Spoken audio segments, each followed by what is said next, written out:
actually my first cooking video where I plan to talk while cooking.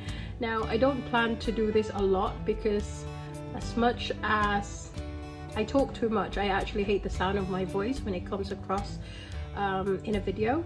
So let's just keep it brief, but I just want to talk about something as well, and it's a bit too long to type on the subs, so let's start cooking. So today we're cooking Kimchi Jjigae. Did I say that right? I'm sorry. It's a traditional Korean stew made from kimchi or any other meat, but today we are using my favorite, which is belly pork. So we are gonna heat a pan,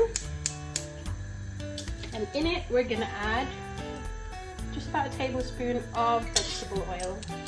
Remember, we are using belly pork, which will render a little bit of fat. So that's gonna be it. So we'll just wait for that to heat up a little bit. Now this is what I want to talk to you about, guys. I know we are making a traditional Korean stew, but I'm gonna add a little bit of Japan to it. I suppose a little bit of crossover is not gonna hurt. So today I'm gonna use, don't worry, if you don't have this, you can just use fish sauce or soy sauce. Now this is my latest addiction. This is actually called a shukoji. It's a Japanese fermented salted rice malt, you know, made out of rice, and it's been fermented. This dates back way back in, you know, the olden Japan, and mainly used in the northern region of Japan. Now they use this to marinate fish, meat, and what do you call it, they also use this in making miso. This the taste, I suppose, is a little bit salty, a little bit sweet. It's like fish sauce, a little bit of light soy sauce with a hint of MSG without the MSG, if you know what I mean.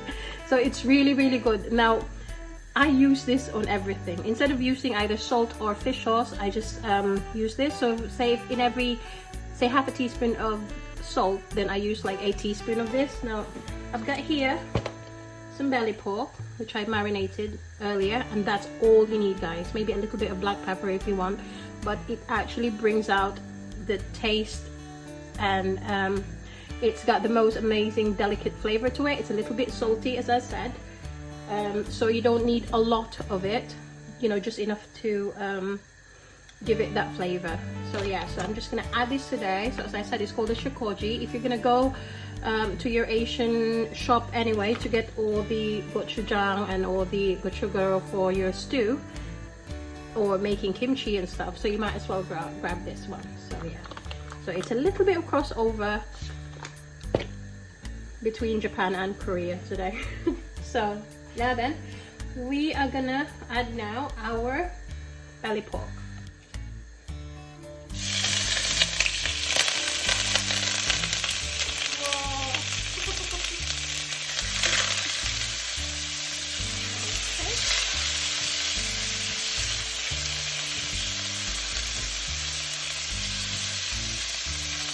So we will just fry it until it's a little bit brown.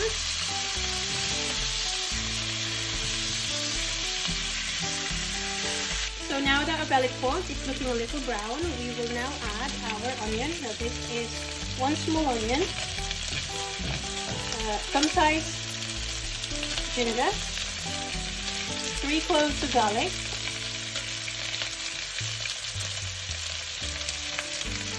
and then just give it a good stir and stir fry it until the onions are cooked and translucent. We will now add a tablespoon of our shukoji, which I was talking about earlier, or the salted rice malt, just a teaspoon of that. Again, as I said, if you don't have it, then you can just use a tablespoon and a half maybe of soy sauce or a tablespoon of fish sauce. Give it a little stir.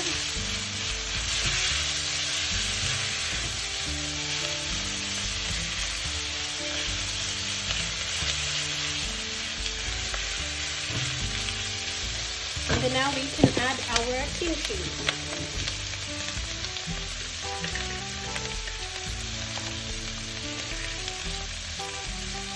about a cup and a half of kimchi. I would advise to use the older kimchi for more added flavor with the sourness and everything. So don't be throwing all those old kimchis away, because those will be perfect with stew. So give it a little stir. Just cook it for a minute or two, and then we can add the rest of our ingredients. So we will now add our Korean red pepper flakes.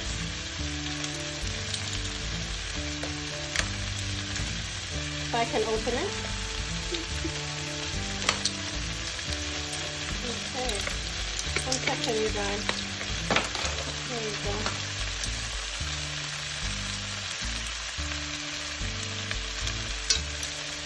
A tablespoon of the Korean red pepper paste.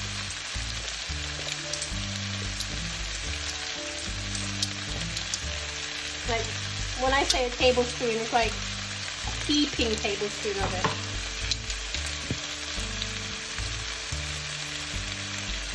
There you go. Maybe a little bit of black pepper.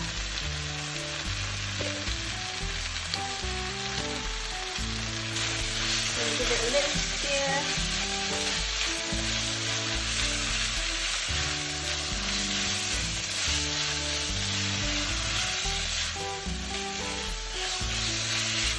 This smells so good. I know Tim hates the smell of kimchi, but it smells like heaven to me. So there you go. Again, cook it for a minute or two.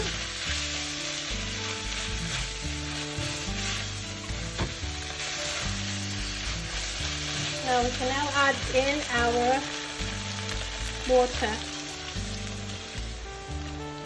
About 1.5 cups of water. Just give it a little stir. And then lid on. So just simmer this for about 20 to 25 minutes. Or if you slice your belly pork a little bit thinner, then maybe 15 to 20 minutes. When your stew is nearly ready, open it. Give it a little stir, and then now we can season to taste. I advise doing it this way rather than over seasoning it to begin with, because as you know, whether you have a store-bought kimchi or a homemade kimchi, the salt content may vary. Doing it this way, we can make sure that we are in control of how salty or how bland our stew is gonna be. So let me just a little bit. Now it just needs a tad bit of saltiness in it, so you can either use fish sauce, a little bit of salt. In my case, I'm going to use a little bit of soy sauce. So just say half a tablespoon of soy sauce. So if your stew ends up to be a tad bit salty, then I advise for you to take some of the liquid out and then replace that with an equal amount of water rather than just pouring water into it. That way you won't end up with belly pork swimming in orange water, if you know what I mean. So just give it a little stir and then pop the lid back in. Hi guys, so I'm nearly there. But the stew is looking a little bit drier than I would love it to be, so I'm just adding like half a cup of water into it. Give it a little stir again. Because remember, we still have to add our tofu into the stew, which is not going to absorb a lot of liquid, but it will do a little bit. So I'm just going to cover that for 2 minutes just to infuse the flavors again, and then we will now add our tofu.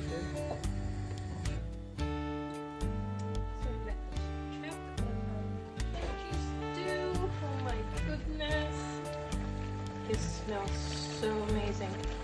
Now during the last 5 minutes of the cooking, when your belly pork is nice and tender, then we can add our sliced tofu.